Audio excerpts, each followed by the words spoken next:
తెలంగాణ ఉద్యమంలో సిద్దిపేటది పేగుబంధం. లక్ష్యాన్ని ముద్దాడిన ఏకైక పార్టీ బీఆర్ఎస్ మాజీ మంత్రి హరీష్ రావు రజతోత్సవ సభకు యువత పాదయాత్ర ప్రారంభించిన సిద్దిపేట ఎమ్మెల్యే. ఈరోజు కనిపిస్తున్నారు మనకు హరీష్ రావు. అంటే సిద్దిపేట నుంచి యువతతో పాదయాత్రను ప్రారంభించారు. ఆయన అక్కడి నుంచి పాదయాత్రగా వరంగల్లోని ఎలకతుర్తి సభకు చేరుకునేలాగా. మొత్తానికి రేపు సభరంగా ఈరోజు హరీష్ రావు అన్ని పేపర్లో హైలైట్ అవుతున్నాడు.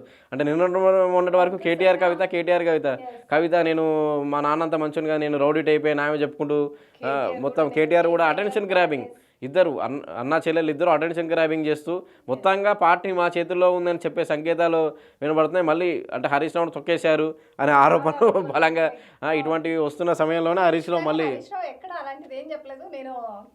హరీష్ రావు ఇంతగా ఏం చెప్తున్నారంటే కేటీఆర్ కవిత మధ్య ఏం లేదని చెప్తున్నారు. వాళ్ళ మధ్య ఏం లేవు, నేను మిమ్మల్ని దగ్గర రానియట్లేదని చెప్పి ఆరోపణలు ఉన్నాయి ఎక్కువ.